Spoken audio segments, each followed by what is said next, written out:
Comigo, por favor, em 2 aos Coríntios, capítulo de número 5, verso de número 14.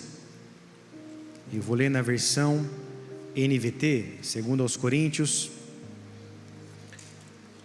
capítulo 5, verso 14. Você pode acompanhar nos telões se você preferir. A palavra do Senhor diz assim: de qualquer forma, o amor de Cristo nos impulsiona, porque cremos que Ele morreu por todos, também cremos que todos morreram. Ele morreu por todos, para que os que recebem sua nova vida, não vivam mais para si mesmos, mas para Cristo, que morreu e ressuscitou por eles. Portanto, não avaliamos mais ninguém do ponto de vista humano. Em outros tempos, pensávamos em Cristo apenas do ponto de vista humano, mas agora o conhecemos de modo bem diferente. Logo, todo aquele que está em Cristo se tornou nova criação. A velha vida acabou e uma nova vida teve início. E tudo isso vem de Deus, aquele que nos trouxe de volta para si, por meio de Cristo, e nos encarregou de reconciliar outros com Ele. Pois em Cristo, Deus estava reconciliando consigo o mundo, não levando mais em conta os pecados das pessoas. E Ele nos deu esta mensagem maravilhosa de reconciliação. Agora, portanto, somos embaixadores de Cristo. Deus faz seu apelo por nosso intermédio. Falamos em nome de Cristo quando dizemos: reconciliem-se com Deus, pois Deus fez de Cristo, aquele que nunca pecou, a oferta por nosso pecado, para que por meio dele fôssemos declarados justos diante de Deus. Até aí. Olha a profundidade desse ensino que Paulo está dando aos Coríntios, e na versão NVT abre um pouquinho do nosso entendimento, por isso que eu gosto muito dessa nova versão traduzida. Apóstolo Paulo, para que você entenda um pouco do contexto da igreja dos Coríntios, Paulo teve que enfrentar inúmeros desafios dentro dessa igreja, na implantação dessa igreja. Paulo teve que enfrentar os desafios das divisões e dos partidarismos que havia dentro da igreja. Paulo teve que enfrentar a imoralidade que havia dentro da igreja. Paulo teve que enfrentar os falsos mestres, a falta de disciplina, a bagunça em alguns momentos em meio ao culto. É assim para Coríntios que Paulo fala a respeito da ordem e da decência que era necessário ter no culto. E esses desafios eram tão grandes porque os cristãos ali, recém-convertidos, que estavam ali na região de Corinto, eles tinham uma extrema dificuldade de aceitar o Evangelho, aceitar os ensinos de Paulo, porque as suas mentes estavam atreladas totalmente aos ensinos judaicos. Então eles estavam totalmente ligados à lei, às obras da lei, aos sacrifícios que um judeu comum fazia. Então, constantemente eles estavam flertando com o judaísmo, e Paulo dizia: agora vocês estão em Cristo, existe um novo ministério sobre a vida de vocês, e é o ministério da reconciliação. E Paulo explica nesse texto: aqueles que estão em Cristo são uma nova criação, são uma nova criatura, a versão RA vai dizer. Então tudo se fez novo, uma nova vida teve início para aqueles que estão em Cristo. E Paulo está ensinando, uma nova vida, ela vem com novas práticas, uma nova vida vem com um novo contexto. É muito parecido com uma pessoa que vai morar em outro país. Quem já teve a oportunidade de visitar outra nação? Amém? Levante a sua mão. Eu já tive a oportunidade de ir para Portugal, Israel, Espanha, Estados Unidos, México. Já tive a oportunidade de conhecer algumas nações, pela graça de Deus. E quando você vai para uma nação trabalhar, como foi no meu caso, fui para o México a trabalho, para Portugal a trabalho, você tem que se submeter ali aquela nação, a realidade daquela nação, a cultura daquela nação, a legislação daquela nação. Você tem que se submeter, e por isso que é tão difícil, por exemplo, para uma pessoa que ela tem que transicionar para um outro lugar, para uma outra nação, porque é uma cultura totalmente diferente da sua. Se você vai, por exemplo, para os Estados Unidos, você tem que se adaptar com o inglês. Se você vai para a Inglaterra, é um inglês totalmente diferente, você tem que se adaptar. Por mais que você tenha estudado inglês aqui, quando você fala com um americano, com alguém da nação dos Estados Unidos, você tem dificuldade de compreender o dialeto, a forma que ele coloca as palavras, enfim, você tem que se adaptar. É um processo de adaptação quando você está em uma outra nação. Os costumes são diferentes. E o que Paulo estava dizendo? O reino chegou, um novo tempo veio sobre as suas vidas. Ele está dizendo para a igreja de Corinto, e agora o Senhor está ministrando nossas vidas. Então uma nova vida a partir de Cristo nos foi dada, e essa vida ela vai ter novos costumes, ela vai ter que ter novos valores. Nós vamos ter que ressignificar muitas coisas, e muitas coisas nós vamos ter que abandonar por completo, para que tenhamos esse ministério da reconciliação sobre as nossas vidas ativado. Deus reconciliou o mundo por meio de Cristo. O próprio texto diz que Ele fez de Jesus ali, aquele que tomou os nossos pecados, Ele se fez pecado por nós. Aquele que não conheceu o pecado se fez pecado por nós, para que os nossos pecados fossem imputados sobre Cristo, para que eu e você pudéssemos ter acesso a uma nova vida. Então essa reconciliação veio para nós, e o apóstolo Paulo se tornou ali o ministro dessa reconciliação, um embaixador, que eu e você também nos tornamos, amém, amados? O embaixador, ele é um representante da sua nação em outra nação. Ou seja, quando nós que somos brasileiros, quando vamos para qualquer nação da terra, se nós estivermos dentro da nossa embaixada, da embaixada brasileira, ali nós estamos dentro da legislação brasileira, nenhuma autoridade pode nos tocar.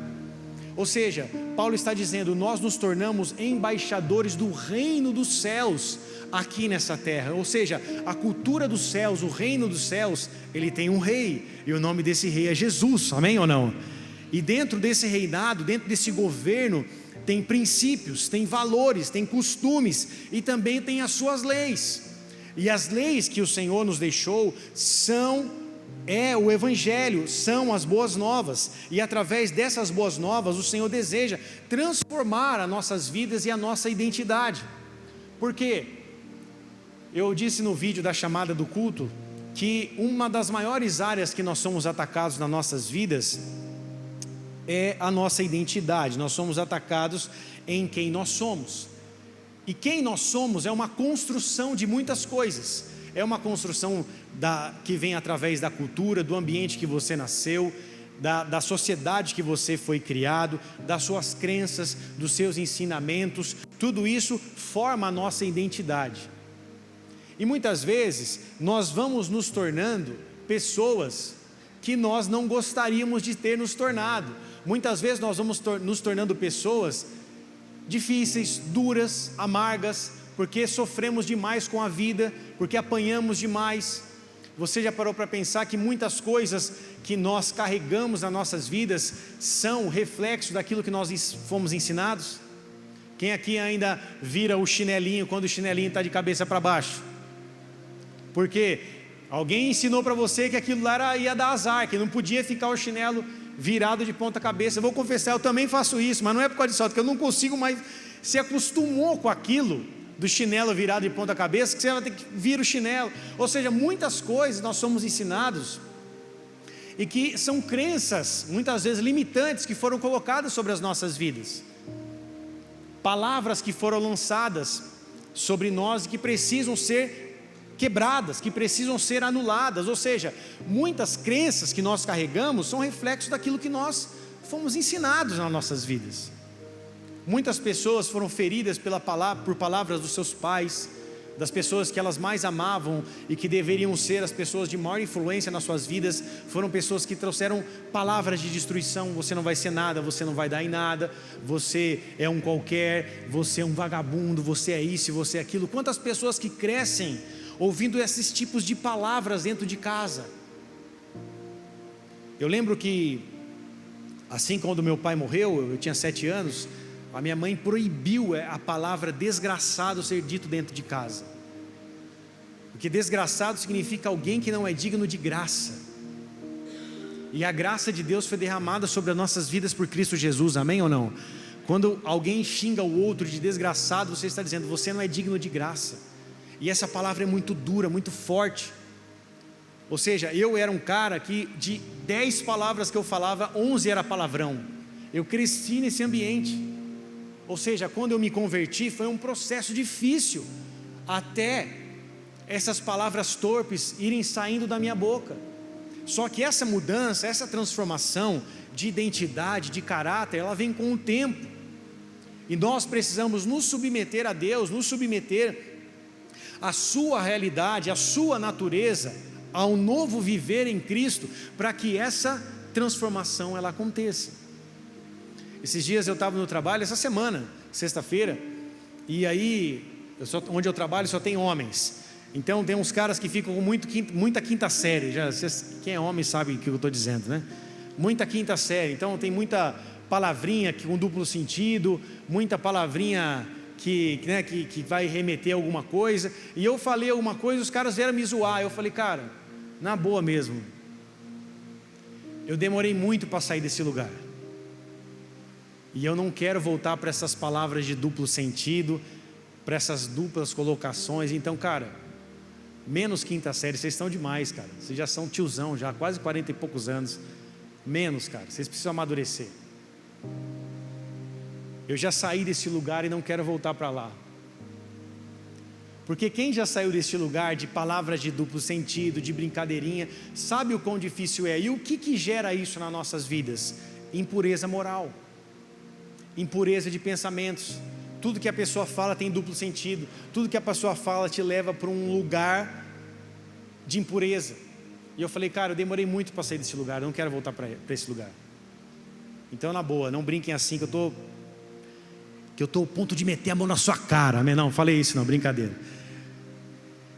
O ponto do Adão aqui de ressuscitar está quase saindo dentro de mim. Então, nós precisamos entender que existem lugares que nós demoramos muito tempo para sair. Tem lugares que demorou muitos anos para nós sairmos desses lugares. E essa transformação, essa nova natureza, ela só pode acontecer a partir do momento em que nós temos a vida de Cristo em nós, nós temos a verdadeira natureza de Jesus em nós. Nós nos submetemos a essa vontade e também temos que tomar decisões que muitas vezes são importantes e duras e difíceis, para que não sejamos mais contaminados também com o ambiente em que vivemos. O ambiente também, ele tem o poder de formar uma pessoa. O ambiente, ele forma a mentalidade, muitas vezes o caráter e também a identidade de uma pessoa.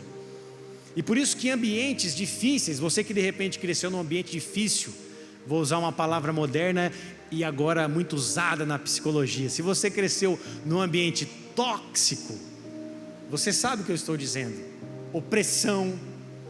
Eu cresci num ambiente onde, quando meu pai chegava bêbado em casa, a gente era obrigado a colocar o sorriso no rosto, obrigado, porque se a gente não colocasse o sorriso no rosto, o pau quebrava, era treta, era querendo bater em mim, bater na minha mãe, quebrar a televisão, quebrar a casa. Esse foi o ambiente que eu cresci. Só que nesse tempo, no meu tempo, em 90 e pouco, não tinha essa palavra ainda, mas é um ambiente tóxico, abusador, totalmente difícil. E esses ambientes, nós devemos evitar em todas as áreas das nossas vidas, esses ambientes que venham trazer sobre as nossas vidas maledicência, malignidade, que venha trazer dor sobre o nosso coração. Nós devemos evitar esses ambientes, e se pisarmos esses ambientes, nós somos chamados para sermos embaixadores de Cristo, trazendo o ministério da reconciliação, amém ou não? Por isso a nossa identidade, ela precisa ser transformada, como o teólogo dos primeiros séculos depois de Cristo, Agostinho de Hipona, ele disse: a nossa verdadeira identidade, a nossa identidade verdadeira, ela só é encontrada quando nós descansamos naquele que nos criou. Eu vou repetir: a nossa identidade verdadeira só é encontrada quando nós descansamos naquele que nos criou. Vire para a pessoa que está do seu lado e falar para ela assim: é fácil descansar? Se você for colocar uma rede, descansar na praia, é fácil. Agora, descansar em Deus não é fácil, porque nós estamos constantemente sempre querendo fazer as coisas e resolver as coisas do nosso jeito. Descansar em Deus é completamente desafiador, mas quando nós descansamos em Deus, nós encontramos a nossa verdadeira identidade. Nós encontramos quem nós nascemos para ser, quem nós somos chamados para ser. E eu tenho pensado muito isso na minha vida. Talvez é porque eu esteja próximo aos 40 anos, né? Quem está chegando próximo aos 40 aí, levanta a mão. Só poucas pessoas, né? Olha aí, não estamos chegando próximo aos 40. Está chegando próximo aos 40, Alva, né? Estamos chegando. Não tem jeito, né? Chega para todo mundo, né? Esses dias a pastora está dando aula lá no infantil hoje. A pastora está com 43 anos. E a pastora foi marcou uma pessoa totalmente diferente no Instagram, porque ela estava sem óculos. E aí o Will ligou para ela e falou assim: pastora, mandou mensagem: você marcou a pessoa errada. Aí ela, misericórdia, meu Deus do céu, ela entrou para ver, ela pensou que tinha marcado o dono da escola de música, marcou a pessoa totalmente aleatória. Por quê? Já sem óculos, meu irmão, já não está enxergando nada. Quem já está vendo o celular assim já? Não estou vendo, né? Já está com o celular aqui, né? Mas se recusa a mostrar o atestado de velhice, que é o óculos, né? Que você está ficando velho, está olhando assim, mas não coloca o óculos. Ou seja, a gente vai ficando velho.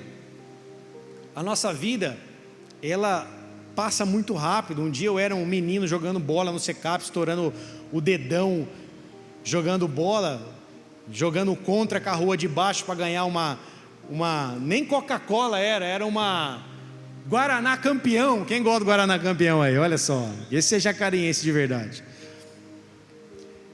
E agora estou aqui, pai de 2 filhos. Ou seja, a vida passa muito rápido, e nós, se nós não nos submetermos à verdade de Deus, à vida de Cristo, e nos submetermos a quem nós precisamos ser nele, a vida vai passando. E é sobre isso que eu tenho pensado: Senhor, quem eu preciso me tornar no Senhor daqui para frente? Quais são as mudanças que eu preciso fazer na minha vida daqui para frente? Eu fico pensando, eu tenho 18 anos de empresa, vou fazer 19 agora, daqui a alguns meses, e eu fico pensando: Senhor da glória, eu já estou mais perto dos 30 anos do que antes. Meu sonho era fazer 10 anos de empresa, já estou com 18. Aí eu fico pensando: Senhor da glória, tanta molecada chegando. Eu falei: estou ficando velho. Qual a minha mentalidade? Eu preciso pensar no meu plano de previdência. Eu preciso pensar quando eu tiver 50 anos. Eu preciso pensar na minha renda quando eu tiver 50 anos. Ou seja, eu preciso projetar o meu futuro da minha velhice. Eu preciso pensar da minha vida lá na frente. Eu preciso dar um norte, um rumo, uma direção. Eu não posso só pensar agora. Eu não posso só viver agora. Eu tenho que pensar que daqui a 10 anos meu filho está indo para a faculdade. E daqui a 10 anos eu já estou com quase 50 anos. Eu preciso projetar a minha velhice. Eu preciso projetar a minha melhor idade. Quem está da melhor idade aí? Ó, cadê os velhinhos aí? Cadê? Eu estou cheio de ovelha velhinha aqui. Ó. Cadê as minhas ovelhas velhinhas? Levanta a mão aí, dona Silvia. Amém ou não? Minhas ovelhas velhinhas 50 a mais aí. Olha só. Então, nós precisamos pensar. Eu estou dizendo um exemplo aqui profissional e financeiro, enfim, daqui para frente, mas a minha vida com Deus, eu também tenho pensado: Senhor, o que eu tenho que mudar e ser transformado para a próxima temporada, para aquilo que o Senhor deseja fazer na minha vida, para as próximas estações, porque as estações vão mudar, o nosso Senhor vai continuar sendo o mesmo, amém ou não? As promessas de Deus, elas são imutáveis, elas estão disponíveis sobre as nossas vidas, mas existem mudanças de rota que eu preciso fazer. Existem mudanças na minha vida que eu preciso tomar. E conversando muito com a minha esposa, com a pastora, eu falo: a gente precisa mudar certas coisas. Já são 14 anos de pastoreio. Agora dia 20 de janeiro a gente completa. E eu falei para ela: a gente já passou muita coisa em 14 anos. E a gente precisa mudar ainda algumas situações A gente não pode sofrer com as mesmas coisas, a gente não pode ficar preso nisso ou naquilo. A gente precisa mudar muitas coisas para a nossa vida, para o nosso pastoreio ser diferente, porque eu também não quero chegar lá com 60 anos de idade, 70, e ser um pastor frustrado, olhando para trás e dizendo: nossa, eu poderia ter vivido mais a minha vida, eu me entreguei muito para a igreja, eu me entreguei muito para as pessoas que não me deram valor, que me abandonaram, que foram embora e nem olharam para trás. Eu não quero estar naquela condição lá na frente, olhando para a minha vida com arrependimento. Eu quero olhar, quando eu chegar lá na frente, se Deus permitir, para trás e dizendo: valeu a pena, eu fiz a minha parte, eu preguei o evangelho, eu fui o embaixador de Cristo, vidas foram salvas, famílias foram restauradas, a minha parte eu fiz para o Senhor, o meu trabalho foi feito. Então eu quero chegar dessa forma, combatendo o bom combate, guardando a minha fé. Quantas pessoas estão perdendo a fé no meio da jornada? Quantas pessoas estão se desviando no meio da jornada? Quantas pessoas estão voltando para suas velhas práticas, para suas velhas naturezas carnais, caídas, mesmo conhecendo a Deus, mesmo sabendo quem Deus é, mesmo tendo experiências com Deus, elas no meio do caminho se perderam e estão completamente afastadas do Senhor. Quantas famílias, quantas pessoas que andaram ombro a ombro comigo, hoje não querem nem saber de igreja. Quantas pessoas que eu levantei como líderes, como diáconos, e se perderam. E se isso aconteceu sobre essas vidas, quantos pastores que se perderam? E se isso aconteceu com essas vidas, nós temos que estar atentos para que isso também não aconteça com as nossas. Jesus disse: aquele que está de pé, vigie-se para que não caia. Então, se a nossa natureza não for mudada por Cristo constantemente, nós corremos um sério risco de parar no meio do caminho. E eu não quero parar no meio do caminho, eu também não quero que você pare no meio do caminho, amém ou não? Por isso nós precisamos dessa transformação. Olha o que Paulo vai dizer aos Efésios, no capítulo de número 4, verso de número 21, põe para a gente lá por favor, Efésios 4, 21, olha o que a Bíblia vai dizer, nós vamos ler até o 24, uma vez que ouviram falar de Jesus, e foram ensinados sobre a verdade que vem dele, livrem-se, repita comigo assim, livrem-se, de sua antiga natureza e do seu velho modo de viver, corrompido pelos seus desejos impuros e pelo engano. Deixem que o Espírito renove seus pensamentos e atitudes. Revistam-se de sua nova natureza, criada para ser verdadeiramente justa e santa como Deus. Amém ou não? Nós precisamos nos livrar da nossa antiga natureza. A versão original, a RA, vai dizer: despojem-se, tirem essa roupa, sejam despojados dessa roupa, dessa velha natureza, para que vocês possam ser revestidos por Cristo, para que vocês possam ser revestidos pela sua nova natureza. Vou te dizer uma coisa: você passar muito tempo sendo a mesma pessoa, não trate isso como normal. Você precisa de mudanças, eu preciso de mudanças. Se você é muito estressadinho e acha que isso é porque você é o seu biotipo, né? Eu sou muito estressado mesmo, eu sou assim, eu falo o que eu penso, o que eu penso eu falo na cara. Deixa eu te falar uma coisa: se você está pensando que é legal ser assim, no dia que você encontrar uma pessoa que é do mesmo jeito que você e falar tudo o que pensa na sua cara, você tem capacidade para aguentar? Porque tem gente que aguenta muito bem falar tudo o que pensa, mas não consegue aguentar alguém falar o que pensa dela. Eu, como pastor, tenho que pensar 10 vezes antes de falar alguma coisa para uma pessoa. Por quê? Porque a minha palavra tem peso dobrado. Eu posso abençoar ou matar uma pessoa, porque, puxa vida, o pastor falou isso para mim. Então eu relevo tanta coisa, porque se eu fosse falar algumas coisas que eu penso para algumas pessoas, talvez, ao invés de gerar vida, geraria nela dor. Então eu me seguro, porque tem hora que dá vontade de sentar e chega aí, meu irmão, agora você vai ouvir umas verdades. Vou ativar o modo secap aqui e vou te falar um monte de verdade que você merece ouvir, mas não posso, porque eu sou crente, e além de crente eu sou pastor. Então pense muito bem antes de você empinar o narigão para cima, o peitinho de pombo, e chegar e falar, eu falo o que eu penso, porque você aguenta ouvir o que você precisa ouvir também? Será que a gente aguenta ouvir o que precisa ser falado? Eu falo isso mesmo. Será que a gente está preparado para ouvir um feedback negativo?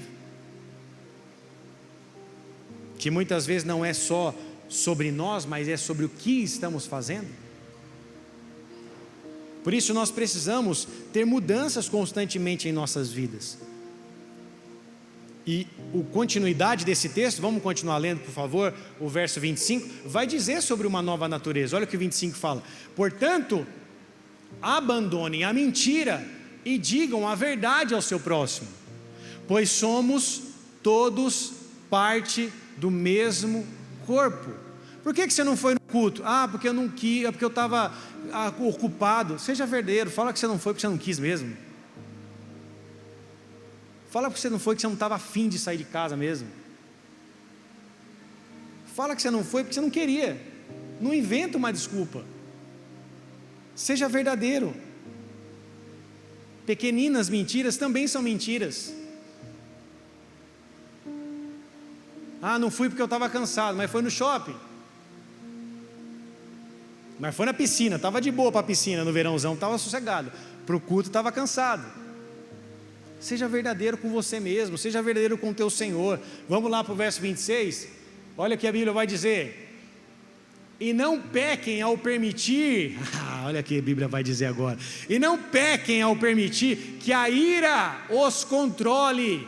Acalmem a ira antes que o sol se ponha. Vira para o irmão que está do seu lado e fala para ela assim: põe a bola no chão. Não, você não está falando, fala direito com o seu irmão, fala assim: põe a bola no chão, meu irmão,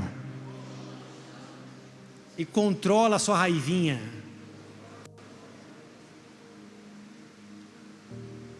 Não pequem ao permitir que a sua ira os controle. Sabe quando a ira o controla? É quando a gente faz as coisas sem pensar. Sabe quando quem já viu o rodeio na Fapija? Meu Deus do céu, ninguém foi na Fapija nessa igreja? Quando solta o boizão lá, o cara está lá, quantos minutos que ele tem que ficar lá? Quantos segundos, né? Minuto não, 8 segundos. O boi sai descontrolado. Às vezes a pessoa, quando a ira está tomando conta dela, ela parece um boi desgovernado. Ela vai arrancando, parece um furacão, ela vai arrancando tudo que está na frente dela. Ela não pensa, ela não mede o que ela fala, ela não mede quem está no lugar dela. Ela vai quebrando tudo ao seu redor, é igual um furacão. Ela vai arrastando tudo ao seu redor. E quando ela acalma, ela fala: agora eu estou leve. Olha para trás, meu irmão, a bagunça que você fez. O quanto de palavra que você jogou nas costas do seu filho, da sua esposa, do seu marido. Olha quanta marca você deixou para trás. Você está bem. Agora, olha o estrago que você fez. E para sair juntando esses cacos pedindo perdão, vai demorar, vai levar tempo. Por isso, ao invés de sair igual um furacão, igual um boi bandido, bravo aí, quebrando tudo, pensa antes de fazer. Ora ao Senhor, descansa no Senhor. E não acostuma que eu não sou sempre engraçado assim não, amém ou não? Então, pensa antes de tomar qualquer decisão. Vira para o irmão que está do seu lado e fala para ele assim: não tome decisão com a cabeça quente. Tem tanta gente que vai tomando decisões, vai fazendo isso, vai fazendo aquilo, não para pensar. Ouça a voz do Espírito Santo. E você que é casado, ouça a voz da tua esposa, que ela vai te ajudar. Amém, mulherada? Olha o 27 que vai dizer: pois ela, o que a ira faz? Ela, não, vocês vão ler isso aqui, eu me recuso a ler. Fala para ela, lê assim: pois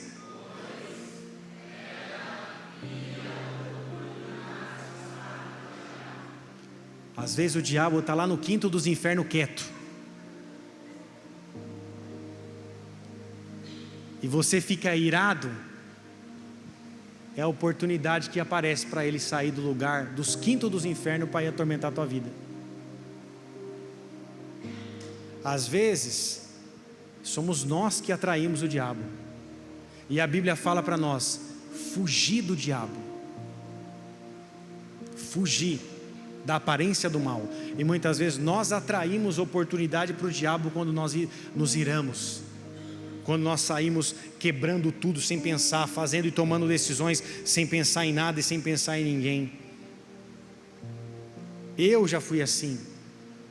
Eu já saí tomando decisões e fazendo coisas que eu não pensava nas consequências quando eu não tinha Jesus. E eu precisei mudar muito, principalmente com a minha esposa, com as coisas que eu falava, porque eu chegava, estava numa briga. Talvez você não imagina, mas pastor, já briguei também com a pastora. De vez em quando saem umas faíscas lá em casa também, mas a gente se arrepende rápido. Mas acontece também na casa pastoral isso. Você talvez pense que não, mas acontece. Só que qual que é o problema? Às vezes a gente já deu uma faísca no dia do culto, e eu falei: Senhor da glória, eu nem passei no sábado para dar um tempo para a gente se acertar. E quando saiu uma faísca no dia do culto, sabe o que tinha que acontecer? Tinha que se resolver antes de subir no altar. Então, sabe qual que é a dica que eu dou para você? Arrume alguma coisa para você fazer para Deus. Sabe por quê? E quando você tiver alguma coisa de responsabilidade para você fazer para Deus, você vai aprender a se consertar mais rápido das coisas que você fez de errado. Porque quando você estiver diante de uma responsabilidade que você sabe que não pode estar em brecha, que você sabe que não pode estar em pecado, vai fazer você agilizar o processo de pedir perdão, de se arrepender e de correr atrás do Senhor para consertar as coisas que você fez de errado. Agora, quando você não tem responsabilidade nenhuma, dá tempo de você ficar uma semana brigado com a tua esposa, dá tempo de você ficar sem olhar na cara do seu irmão. Agora, quando você está aqui em cima, ou quando você está servindo a Deus em qualquer outro lugar, sendo boca de Deus nele, se você estiver fazendo uma coisa que você não vive, isso se chama o quê? Religiosidade misturada com hipocrisia. Agora, se eu estou disposto a viver uma nova história com Deus, eu falo: Senhor, eu preciso me arrepender, porque não dá para entrar na presença de Deus dessa forma, não dá para entrar de sandálias na presença do Senhor. Deus falou para Moisés: Moisés, você quer entrar aqui, mas o solo é santo, tira as sandálias. Da mesma forma, Deus falou para Josué: Josué, tira as sandálias, o solo é santo. Para viver as coisas com Deus, tem que tirar as sandálias, meu irmão. E as sandálias é fazer o quê? É você tirar tudo aquilo que te impede de uma vida santa, te impede de viver uma vida prostrada aos pés do Senhor, se revestindo de coisas de coisas que vêm sobre a tua vida dessa terra. Você tem que se despir dessas coisas por completo para se achegar na presença de Deus. Fala: Senhor, eu abro mão disso, eu abro mão da minha natureza, eu abro mão do meu temperamento, porque o temperamento para o crente virou quase o signo dele, né? Qual que é o seu signo? Dinossauro. Qual que é o seu signo? Não sei. Qual que é o seu signo? A pessoa quase que fala: o meu signo é, eu nem sei os tempos. Qual que são os temperamentos mesmo? Qual que é? Eu sou fleumático. Eu sou, como é que é o outro? É colérico. E qual que é o outro? É o sanguíneo. O sanguíneo é o mais forgado, né? E o outro qual que é? Eu sou melancólico. Quase que virou o signo do crente. Sanguíneo, melancólico, fleumático.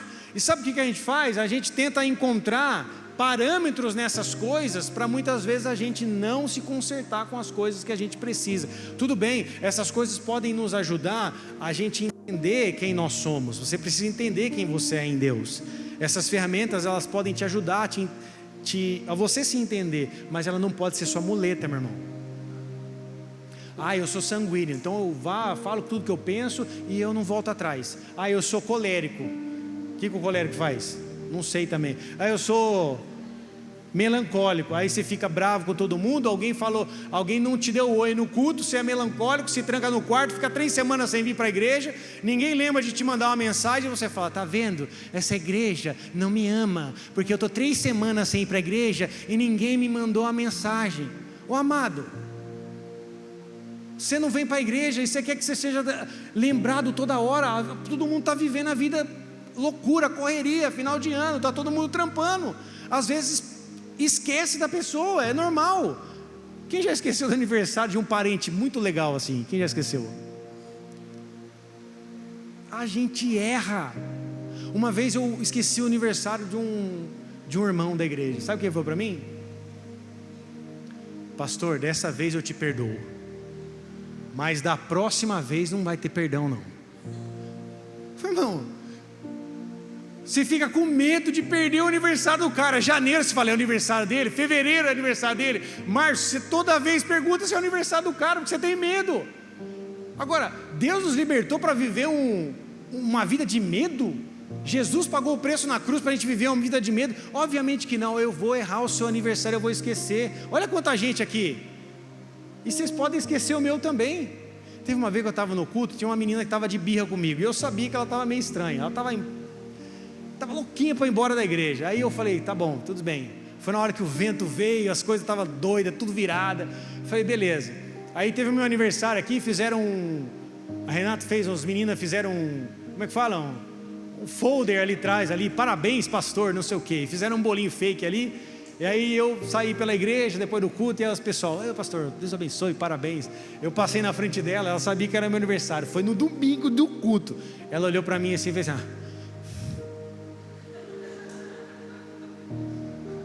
eu fiz assim, a paz do Senhor Jesus, irmã. Agora, isso fere ou não? Fere ou não?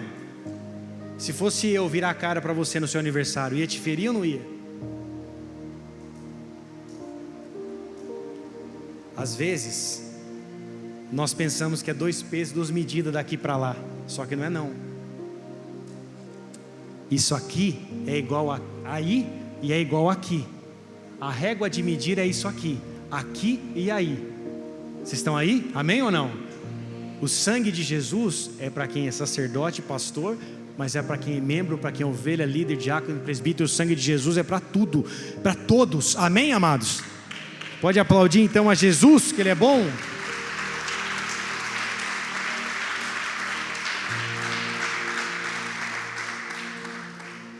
Só que então, eu precisei morrer para mim mesmo. Falar, Senhor, quanto tempo eu tenho? Estou acabando. Eu preciso morrer para mim mesmo, porque é o ponto de eu estar no meu aniversário, na minha igreja, a pessoa está querendo ir embora da igreja, e eu tenho que falar, irmã, Deus te abençoe. A paz do Senhor Jesus para você. Você não quer olhar na minha cara, mas eu vou estender minha mão para você. Esse é o meu papel. Eu sou crente. Sou homem de Deus, você é mulher de Deus, você tem que fazer seu papel. Nós devemos fazer o nosso papel. Às vezes vai ser difícil, às vezes você não vai ter vontade nenhuma de fazer. Agora, se você ficar preso na sua natureza humana, em quem você era ou em quem você se tornou, se você ficar preso nisso, a sua vida não é transformada, ou esse revestimento da nova natureza não vem. Então, para que nós vivamos algo novo da parte de Deus, independente da sua idade e tempo de igreja, eu e você precisamos ser transformados, precisamos nos submeter, alargar as velhas práticas, não dar oportunidades ao diabo e dizer, Senhor, eu preciso de mudanças na minha vida, eu preciso de mudança na minha mentalidade, eu preciso encontrar pontos na minha vida que não são aquilo que Deus espera de mim. E aí então me submeter à vontade completa de Deus, para que nós não nos tornemos, preste atenção no que eu vou falar, que eu estou encerrando, para que nós não nos tornemos as pessoas nas quais a gente menos gostaria de nos tornar. Quem aqui já viu alguma semelhança tua com teu pai ou com a tua mãe? Levanta a mão. Isso é genética, isso é DNA, está dentro do teu sangue, não tem como você fugir. Só que tem coisa que seu pai fazia, sua mãe fazia, e quando você era pequeno você dizia assim, eu nunca vou ser igual ao meu pai, eu nunca vou ser igual à minha mãe, eu nunca vou fazer isso. E quando nós não somos transformados por Cristo, sabe o que acontece?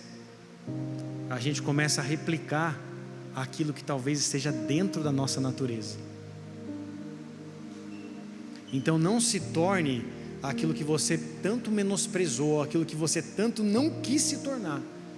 Permita que Jesus tome a tua vida e te vire de dentro para fora, e extraia de você tudo aquilo que Ele te formou para ser. E Ele te formou para ser um filho e uma filha do Senhor, que tem a marca do sangue dele sobre a tua fronte, sobre a tua vida. Você tem um propósito e um chamado que o próprio Deus imprimiu sobre a tua mente e sobre o teu coração. Então não aceite se tornar quem você menos gostaria de ter se tornado, mas busque ao Senhor e fale: Senhor, eu preciso dessa transformação em minha mente, em meu coração e em minha vida, para que eu seja totalmente aquilo que o Senhor me chamou para ser. Amém ou não?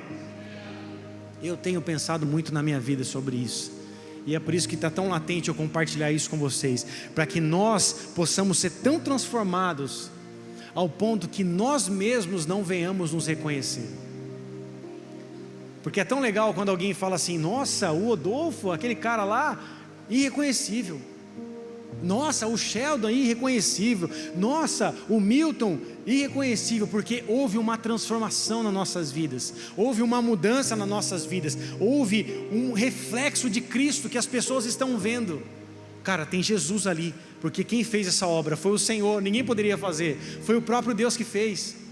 E essa obra nós precisamos nos submeter, dizendo: Senhor, me muda, me transforma, eu preciso do Senhor, eu preciso dessa nova natureza. Eu não quero viver a minha vida da minha forma, da minha maneira, mas eu quero, Jesus, que o Senhor me transforme, porque eu já estou crucificado com Cristo, e agora não vivo mais eu, mas Cristo vive em mim. Foi o que Paulo disse aos Gálatas, capítulo 2, verso 20: já não vivo mais eu, mas Cristo vive em mim. Essa morte do eu, a morte da sua natureza, da minha natureza, vai ser difícil, às vezes até mesmo dolorida. Às vezes é dolorida você abrir mão de você mesmo.